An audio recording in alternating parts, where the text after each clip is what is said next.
July 1943, North Atlantic. The sea is black and endless. Wind tears across the surface, spraying salt into the frozen air. Beneath the waves, U-boat U-404 glides silently, its steel hull cutting through the Atlantic gloom. Inside, red lights bathe the narrow corridors. The men are calm, confident. They've sunk 5 Allied ships this month. To them, the ocean is still their kingdom. On the bridge, Captain Lieutenant Otto von Bülow peers through his periscope. The Americans, he smirks, they rely on toys, machines they barely understand. Laughter ripples through the control room. To these men, radar is a crude, overhyped invention. Useful on land, maybe, but useless over the open ocean. The U-boat, they believe, remains invisible, untouchable. Above the clouds, miles away, a B-24 Liberator patrols silently through the darkness. Inside its nose, a small glowing screen hums softly, showing a single faint dot moving across the green radar scope. The operator leans closer. "Contact," he whispers. That flickering dot, born from invisible waves of energy, would change the course of the Atlantic War and shatter the myth of German invincibility beneath the sea. The laughter inside the U-boat fades, replaced by the low hum of approaching death, a sound no human ear can hear. 1939 to 1941. The rise of the U-boats and the early radar struggle. When war erupted in September 1939, the Atlantic became the lifeline of the free world. Every weapon, every ration, every tank that Britain needed to survive had to cross that cold, merciless ocean. To the Kriegsmarine, it was an opportunity, a vast, undefended highway stretching from North America to Europe, and Germany's hunters were waiting. They called it der Atlantikschlacht, the Battle of the Atlantic. Admiral Karl Dönitz, commander of the U-boat arm, envisioned it as a silent war beneath the waves. His submarines would strike swiftly, vanish into the depths, and starve Britain into submission. In the early months, that vision seemed unstoppable. In 1940 and 1941, the U-boats enjoyed what German sailors called die glückliche Zeit, the happy time. Convoys burned in the night. Tankers exploded like fireballs on the horizon. Merchant sailors vanished into the freezing waters. Britain's supplies of food, fuel, and weapons dropped to critical levels. At one point, the Royal Navy was losing ships faster than they could be replaced. The reason was simple. Technology lagged behind tactics. At the start of the war, the Allies relied mostly on sound to detect submarines. ASV, an early sonar system that bounced underwater echoes off hulls. It worked, but only when ships knew roughly where to look. In the open ocean, ASV was nearly useless. At night or in bad weather, the surface ships were blind. Radar existed, but it was still in its infancy. The British chain home system could detect aircraft approaching the coast, but it was bulky, stationary, and too crude for naval use. Aircraft radar was experimental, and naval radar was unreliable in the violent seas of the North Atlantic. The Germans knew this. They studied Allied radar with contempt, dismissing it as impractical science fiction. U-boat commanders prided themselves on discipline, training, and stealth, not on gadgets. In the words of one officer, "No machine can find us in the darkness of the sea." Meanwhile, Dönitz perfected the wolfpack tactic, coordinated submarine attacks on convoys, striking en masse at night. The method overwhelmed escort ships and shredded convoys apart. Between 1939 and 1941, U-boats sunk over 1,200 Allied vessels, claiming millions of tons of vital cargo. The Allies tried to respond. The Royal Air Force Coastal Command sent aircraft to patrol the Atlantic, but most lacked radar. Spotting a submarine relied on the naked eye, a glint of periscope, a wake, or the faint shimmer of oil on water. Successes were rare and costly. Behind the front lines, scientists in Britain and the United States were working feverishly. Engineers understood that if radar could be made smaller, sharper, and more sensitive, it could pierce the fog, the dark, even the ocean's veil of invisibility. But progress was slow, funding uncertain, and skepticism high. In Germany, confidence grew. Dönitz officers believed their enemies were drowning in their own technological illusions. Every success at sea reinforced their belief that human skill and tactical genius outweighed whatever radio trickery the Allies were experimenting with. By the summer of 1941, U-boats prowled the Atlantic from Norway to West Africa. Even Churchill admitted, "The only thing that ever really frightened me during the war was the U-boat peril." Yet, in the laboratories of Britain, something extraordinary was taking shape, a device that could change everything. Small enough to fit in an aircraft, powerful enough to detect a periscope from miles away. It would soon travel across the Atlantic to America, carried under the highest secrecy. The age of microwave radar was about to begin.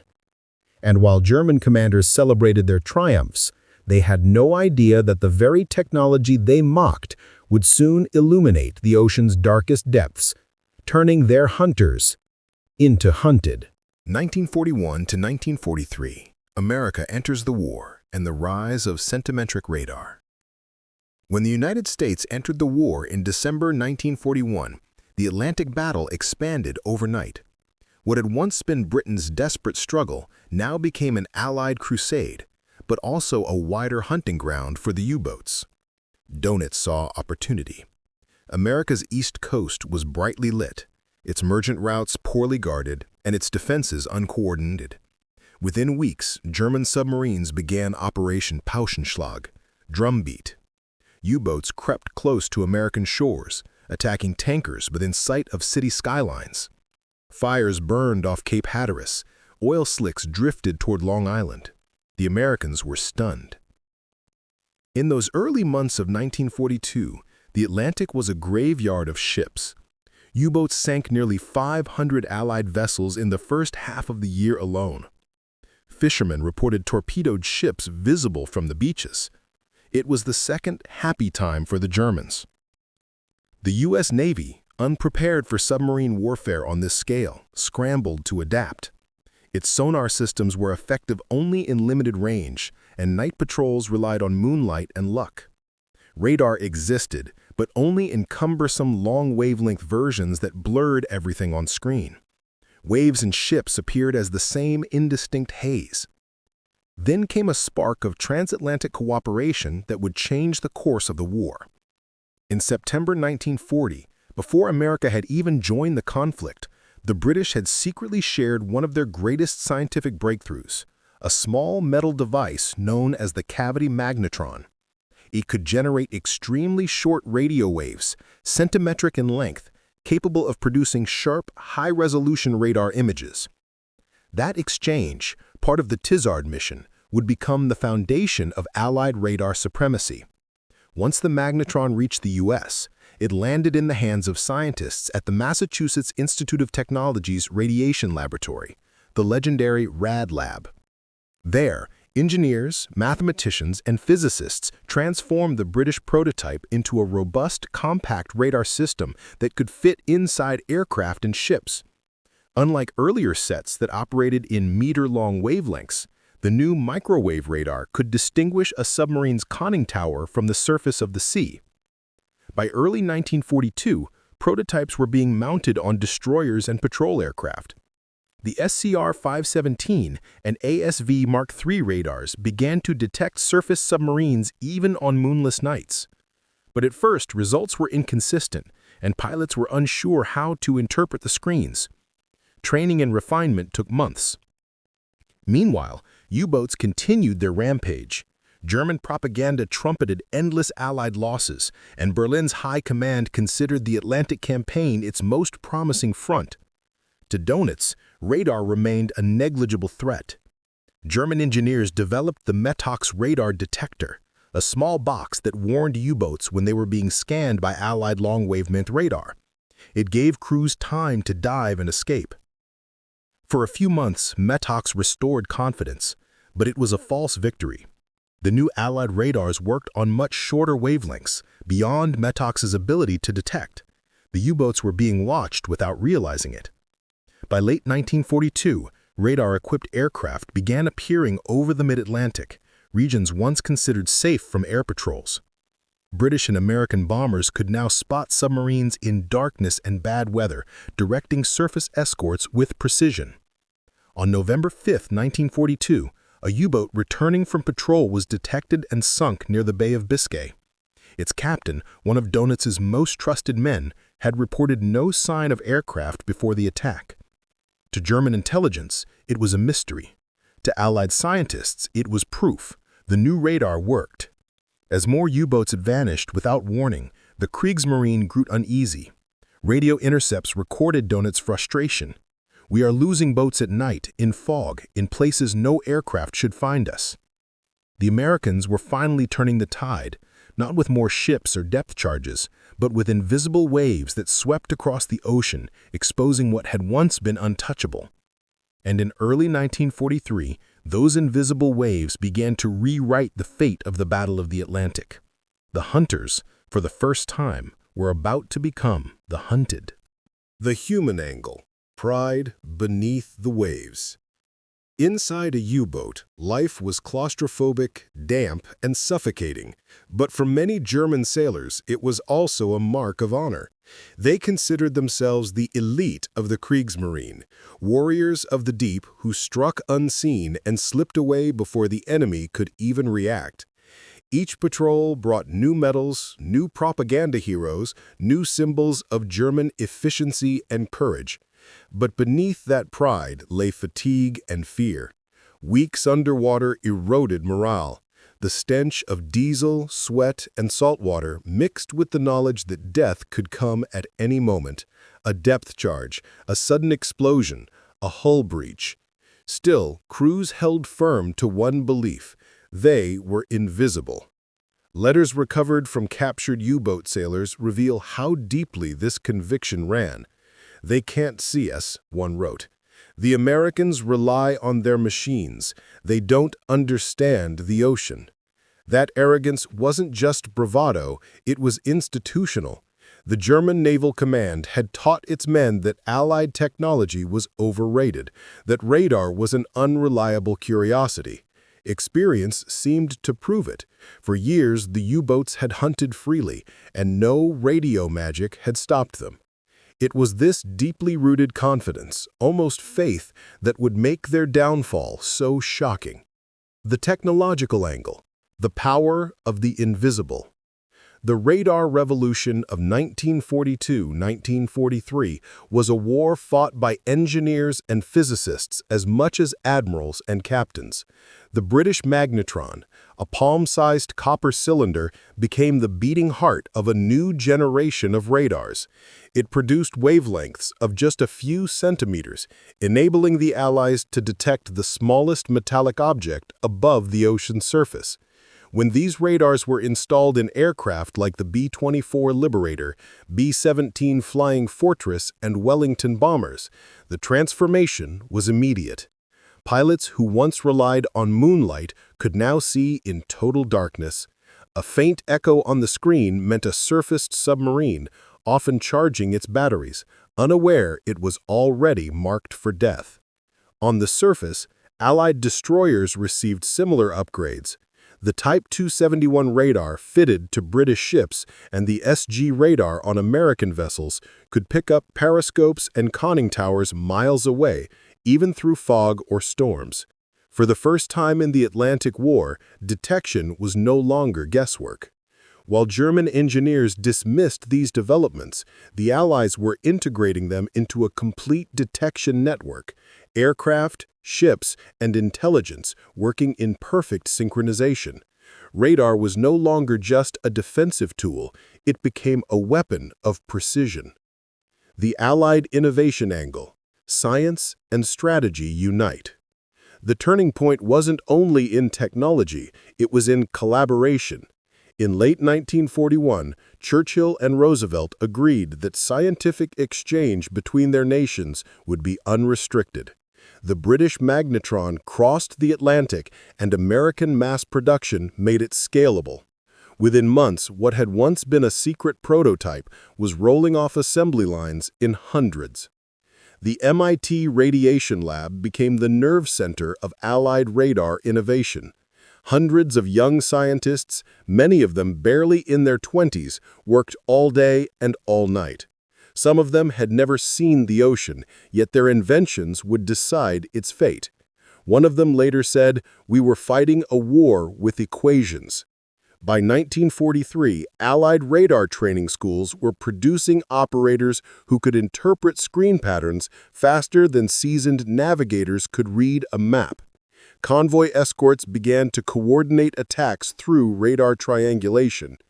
Aircraft patrolled gap zones, areas beyond the reach of sonar and patrol ships, using radar to spot U-boats refueling or surfacing for air. The Germans, still relying on the Mk detector, believed they could sense radar waves. But Mk could only detect older, long-wave systems. The new centimetric radars operated on frequencies completely invisible to it. The U-boats, thinking they were safe, surfaced freely and died for it. Every patrol became more dangerous. Yet in Berlin, Dönitz refused to believe that radar was the cause. Reports of mystery sightings were dismissed as coincidence. German scientists were ordered to find flaws in their crew's tactics, not in their technology. The war beneath the sea was shifting, and only one side knew it. The U-boat crews would soon realize that their unseen enemy wasn't luck or espionage, it was science itself. The tactical angle. The ocean turns hostile. By early 1943, the Atlantic had become a vast laboratory of death. Every radar pulse, every sonar ping, every convoy movement was part of an evolving chess match between technology and tactics. At first, the U-boats maintained their old methods. They attacked at night on the surface, where their diesel engines gave them speed. Submerged, they were slower and blind. On the surface, they could outmaneuver the escorts. It had always worked until radar turned darkness into daylight. Suddenly, aircraft that should have been miles away appeared overhead without warning. Flares burst across the night sky. Bombs fell before the U-boats could even crash dive. Commanders started avoiding surface travel, limiting themselves to brief moments of exposure for battery charging. But this reduced their range and endurance. Allied convoy tactics evolved in parallel. Escort carriers launched aircraft with air-to-surface vessel ASV radar, covering thousands of square miles. Destroyers tracked radar contacts and shared data in real time over encrypted radio. The convoy system, once defensive, became a coordinated trap. The U-boats had once been predators. Now they were prey, hunted across an ocean that no longer hid them. The leadership angle.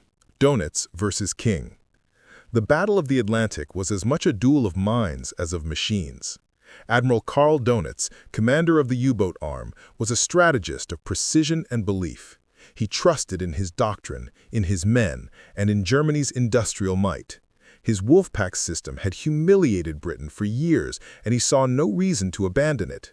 Across the ocean, Admiral Ernest J. King, chief of U.S. naval operations, embodied a different kind of leadership.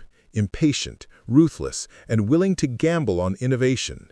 King pushed for radar integration across the fleet, even as some officers doubted its reliability. He demanded that every escort, every aircraft, and every patrol base learn to fight as part of a single system. Dönitz, on the other hand, relied on discipline and tradition.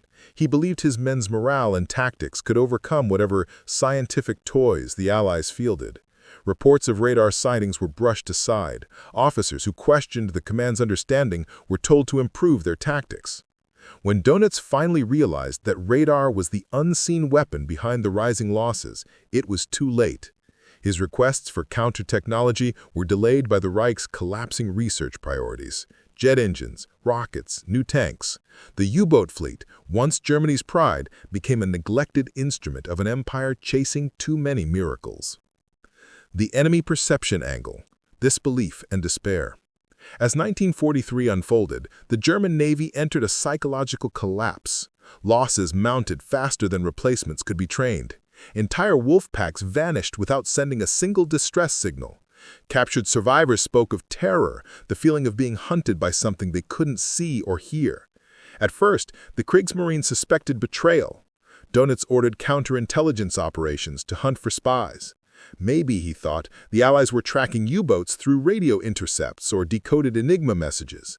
He couldn't imagine that radar, the same technology his scientists had mocked, was revealing their positions through clouds, fog, and night. When captured radar sets were examined, many officers refused to believe they were genuine. "It cannot see that far," one German engineer wrote, "not in this weather." The disbelief was total. Even as Allied patrols dominated the Bay of Biscay, the main transit route for U-boats, the command in Berlin continued to underestimate the scope of the new threat. Dönitz finally received conclusive proof in mid-1943 when fragments of an Allied radar unit were recovered from a downed bomber. German engineers were stunned by its sophistication. The Magnetron inside was unlike anything they had built.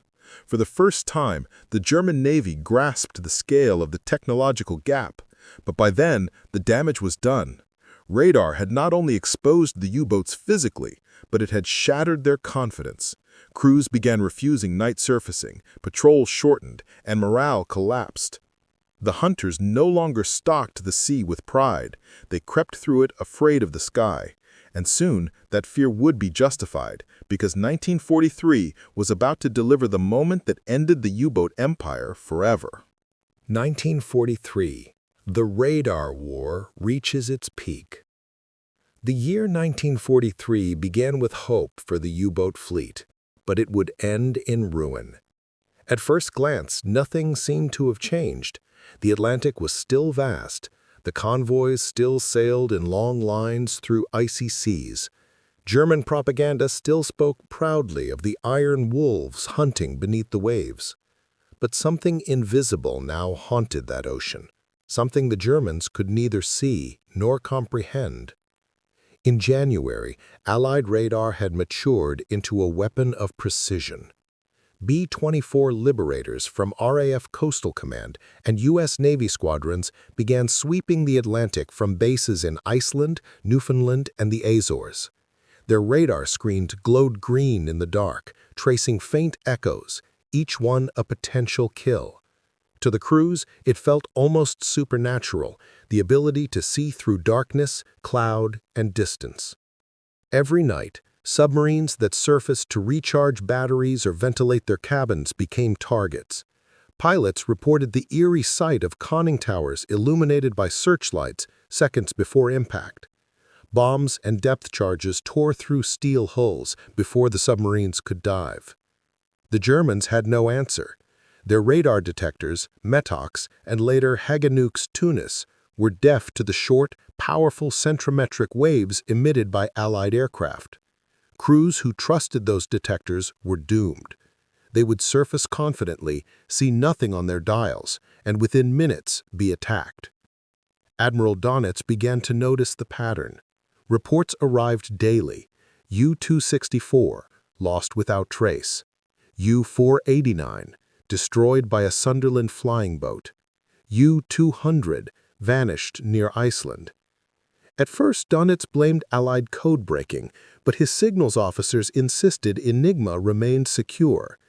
That left only one explanation. The Allies could see them. In March 1943, Dönitz launched his largest wolfpack operation yet, Operation Neuland. 41 U-boats massed in the mid-Atlantic, poised to annihilate convoy HX-229 and SC-122. It was meant to reassert dominance, to prove that the U-boat arm still ruled the sea. What happened instead was catastrophe. As the wolfpack gathered, radar-equipped aircraft patrolling from Greenland and Iceland began picking up their signals. Allied destroyers, coordinated by radar and high-frequency direction finding, HFDF, converged with terrifying accuracy. For 3 days, a chaotic running battle erupted across the Atlantic. Torpedoes fired blindly in the dark. Depth charges thundered in endless patterns. When it was over, 21 merchant ships were lost, but nearly half of Dönitz's U-boats never returned. The hunters had been hunted. By April, U-boat crews began describing the Atlantic as a graveyard. They surfaced rarely, moved slowly, and dreaded the faint hum of aircraft engines above the clouds. German radio intercepts captured one commander's final message. "They see us always, even at night, even through fog. How?" The answer was locked inside a spinning magnetron, pulsing waves of energy across the void, waves the Germans could neither detect nor stop. From this point onward, the Atlantic no longer belonged to the U-boats. It belonged to radar. Dönitz refused to surrender his fleet, but the numbers were turning against him. In just a few months, radar would deliver the decisive blow, the one the Germans would remember forever, as Black May. Nightfall over the Bay of Biscay. The water is eerily calm, too calm. Dozens of U-boats, forced to surface for oxygen, glide along like black fins against silver moonlight. For months, these patrol routes have been safe. The Luftwaffe's air cover, long-range patrols, and coded transmissions from headquarters gave U-boat captains confidence that Allied aircraft were too few and their radar too weak to detect them in darkness. But tonight, the Germans are sailing into a trap they don't even know exists. By mid-1943, the Allies had finally solved the puzzle that haunted their radar scientists since 1941. The British, with help from American engineers, miniaturized their 10-centimeter wavelength magnetron radar, the centimetric radar, and fitted it into aircraft like the B-24 Liberator and Wellington bomber. Unlike older meter-wave sets, this new radar could detect even the smallest metallic object, a periscope, a conning tower, even ripples from a sub's wake from miles away, regardless of night or fog. At first, German crews couldn't believe what was happening. In April 1943, U-333 under Peter Erich Kremer was cruising at night on the surface when a Liberator appeared out of the darkness, dropping depth charges with perfect precision. "Impossible," Kremer wrote later. "We were invisible. No moon, no silhouette. Yet they found us as if guided by the devil himself." The devil, however, wasn't superstition. It was radar. June 1943, 02:17 a.m. U-468, commanded by Caplet Clemens Chamong, slices through heavy seas west of Dakar. The air smells of salt and diesel. The crew enjoys their brief time on the surface, smoking, gulping fresh air after 18 hours submerged.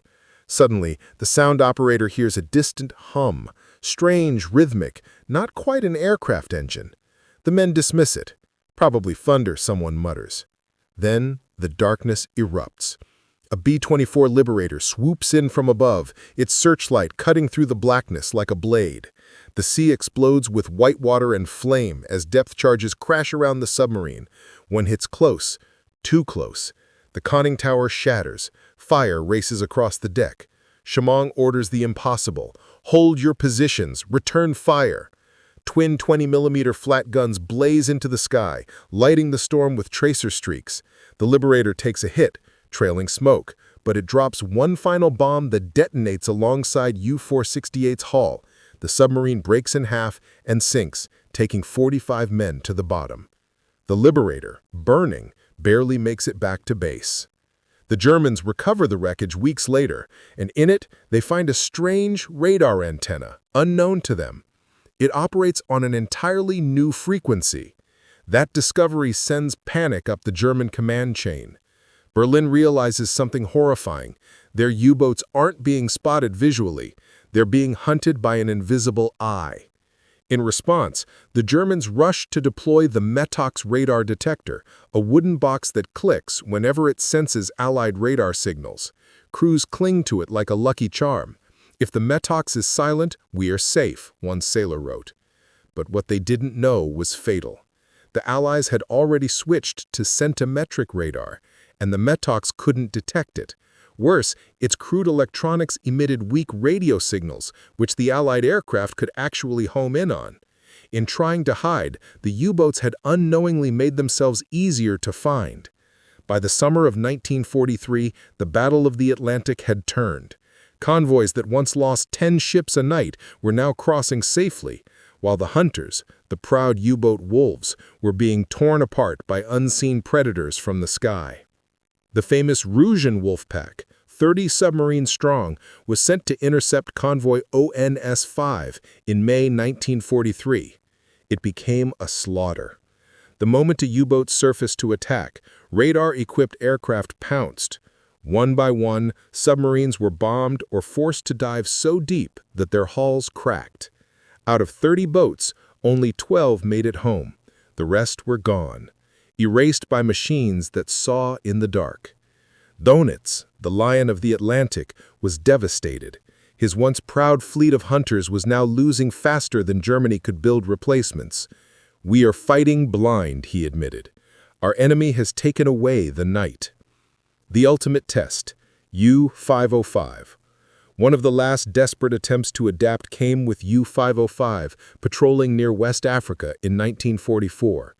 Her captain, Peter Chesh, was a veteran, stern, methodical.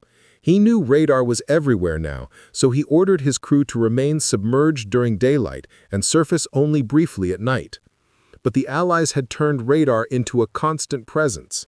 Hunter-kill groups, complete with escort carriers, scoured the ocean 24/7. On June 4, 1944, ironically the same date as D-Day, U-505 was detected by radar-equipped aircraft from USS Guadalupe. Depth charges crippled the sub before it could even dive. For the first time in history, an American boarding crew captured an intact German U-boat. Inside, they found encrypted logs, code machines, and radar detectors, proof of a technology race Germany had already lost. The capture of U-505 was a triumph, not of brute force, but of invisible innovation. By late 1944, the Atlantic was no longer a place of German dominance. The wolfpacks were gone. U-boat bases in France lay in ruins under Allied bombing. The few surviving submarines crept out only at night, terrified of invisible eyes above. A radar blip, a few glowing dots on a screen, could now decide life and death for 50 men. For every submarine commander, the ocean had become a cage. The same vast sea that once promised freedom and glory now felt claustrophobic, alive with unseen hunters. Dönitz knew it. The U-boat arm that once terrorized the world had become a story of arrogance destroyed by science. And radar, once dismissed as American toys, had become the most feared weapon in the Atlantic. "We were not defeated by courage or numbers," one German officer later said. "We were defeated by a wavelength we couldn't even see." The invisible wave had changed everything. The hunter had become the hunted. May 19th, 1945. The guns have fallen silent. Across Europe, cities lie in ruins. The Reich is dead. But beneath the Atlantic, far from the cheering crowds and surrender ceremonies, a quieter story unfolds. One of defeat felt in steel and salt water. The U-boat pens of Lorient, Saint-Nazaire, and Brest, once echoing with the roar of diesel engines and shouted commands, are now tombs. The massive concrete bunkers, designed to withstand Allied bombs, stand empty. The ocean smells not of victory or loss, but of exhaustion. The Kriegsmarine's proudest weapon, the U-boat, is no longer a terror of the seas. It is a ghost.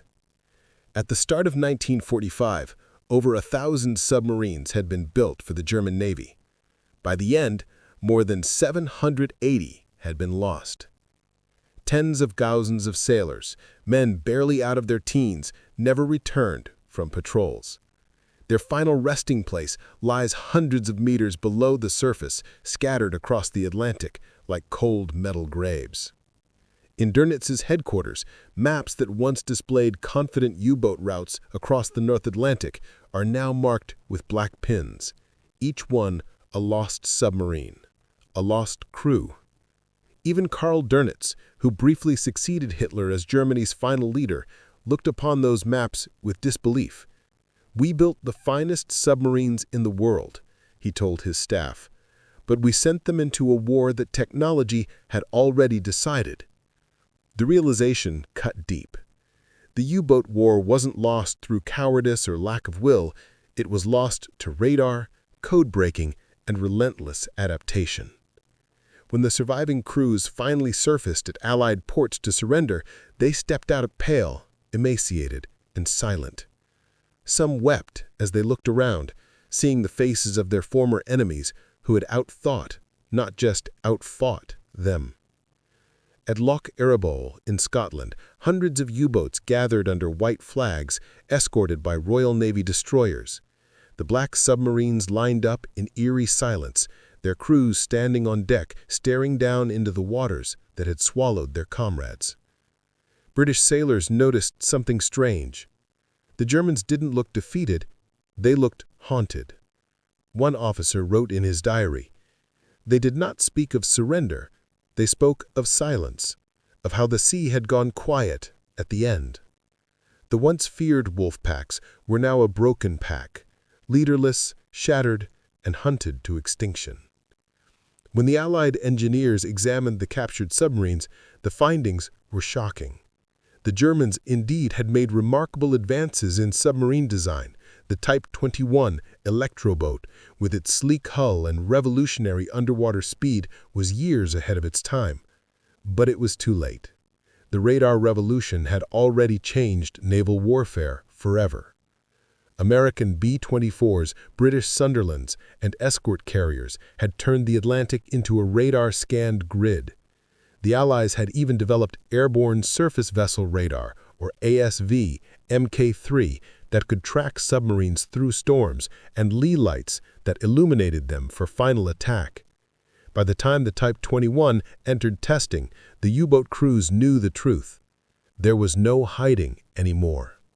Even the ocean itself, their oldest ally, had betrayed them. The surrender of the invisible fleet. On May 4, 1945, Dönitz issued Operation Rainbogen, an order for all submarines to scuttle themselves rather than surrender. But in the chaos of the war's final days, the order was revoked. Instead, more than 150 U-boats surfaced and surrendered to Allied ships around the world. At sea, the once lethal hunters now raised white sheets on periscopes, signaling surrender to the very destroyers they'd once stalked. Photographs from that week show surreal scenes. British and American sailors standing side by side with German submariners, sharing cigarettes on decks still wet with seawater. The war was over, but the respect between hunters and hunted, between those who fought an invisible war, remained. And then came Operation Deadlight. Between late 1945 and 1946, the Allies gathered hundreds of surrendered U-boats and towed them out to sea.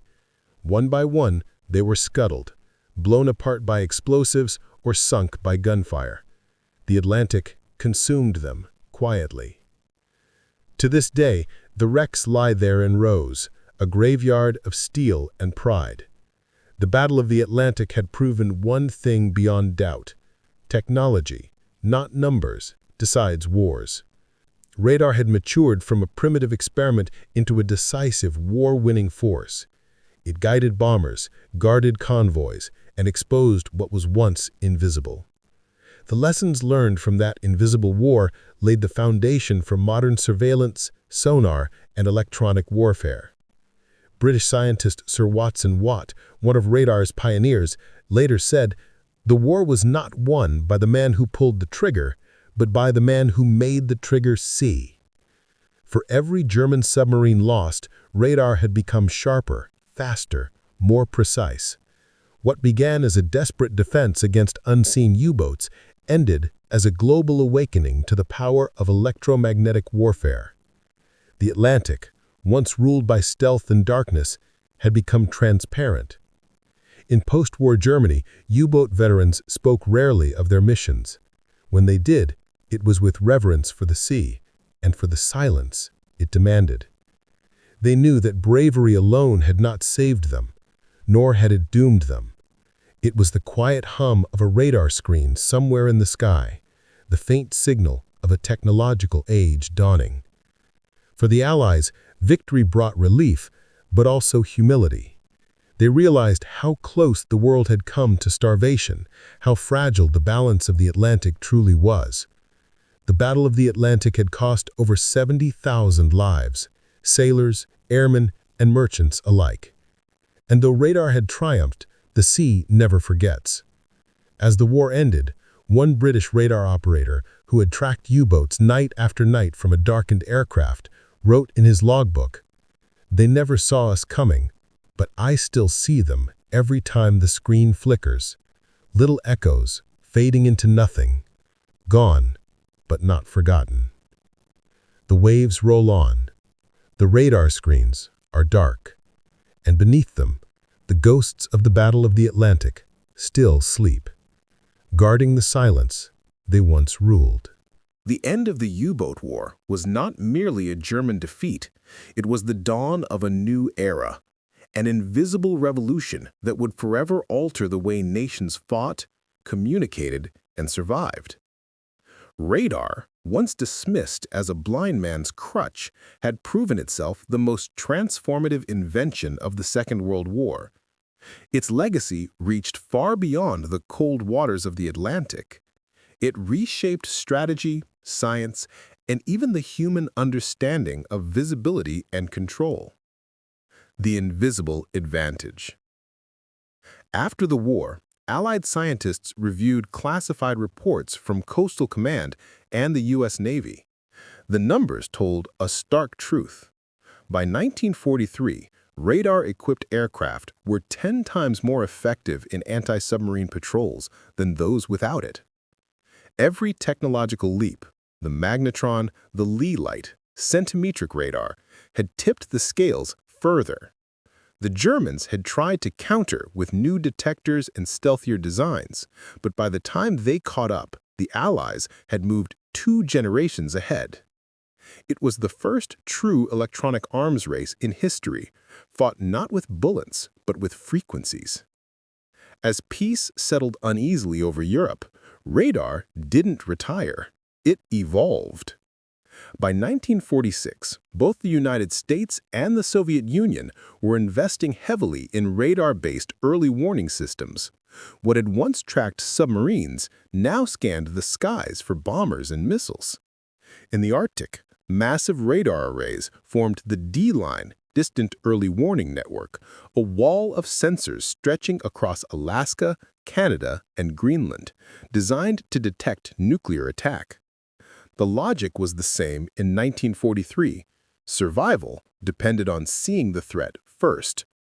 The lessons learned hunting U-boats now defined the next global standoff. Radar also found a peaceful life beyond the battlefield. Air traffic control, weather forecasting, maritime safety, all drew directly from wartime radar systems. The same technology that once doomed submarines now guided passenger planes through fog and storms, saving lives instead of taking them.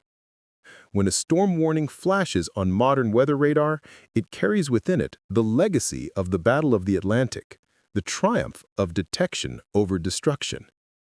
In post-war Germany, former U-boat officers often spoke of radar with reluctant respect. Kapitänleutnant Otto von Bülow, once dismissive of Allied gadgetry, later admitted in an interview, "It was not courage we lacked, it was knowledge. They saw us long before we knew they were there." Historians would later describe the U-boat campaign as a technological mismatch, a brilliant tactical doctrine undone by unseen waves of innovation. The Kriegsmarine had entered the war with some of the finest sailors and engineers in Europe, but radar had rendered their experience obsolete almost overnight. The hunter's ocean had become transparent. More than any bomb, bullet, or battleship, radar changed the logic of war. It shifted the balance from strength to perception, from physical might to informational dominance. From the Atlantic to Korea, From Vietnam to the Persian Gulf, every major conflict since has been shaped by that principle. You cannot fight what you cannot see. In the modern age of satellites, drones, and stealth, radar's descendants, LiDAR, phased array systems, and synthetic aperture imaging carry forward its legacy. They trace their lineage to those early green screens flickering in the darkness of 1943, when a radar operator first whispered, "Contact." The final lesson. The destruction of the U-boat fleet was not only a military victory, it was a philosophical one. It marked the moment humanity learned that power lies not merely in weapons, but in awareness.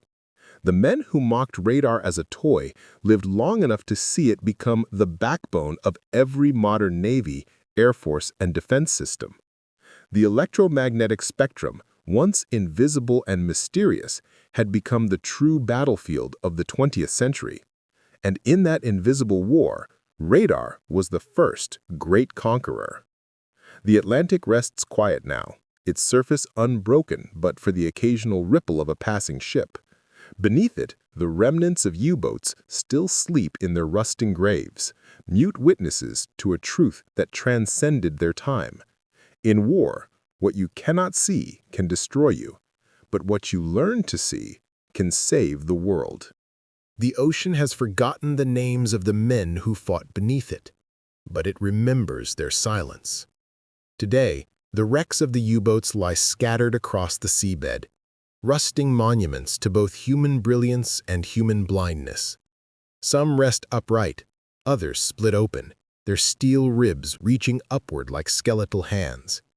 Inside, time has erased the fear, the arrogance, the hope. All that remains is the echo of an invisible war.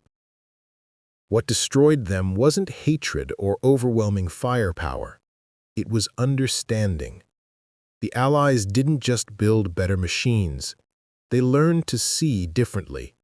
They turned invisible energy into vision, and vision into survival. Radar didn't roar like an engine or explode like a shell, but it changed everything. It revealed what arrogance had hidden, that no empire, no fleet, no technology is invincible forever. For the men who served on both sides, the lesson was the same. The sea is vast but not infinite. Courage is noble but not enough. And in war, ignorance is the most fatal weapon of all. As historians look back, the Battle of the Atlantic stands as more than a campaign. It is a mirror. It reflects humanity's unending race between invention and understanding, destruction and discovery. The same waves that once hid U-boats now carry cargo and communication cables linking continents. The same skies that once hummed with radar pulses now guide satellites watching over us from orbit.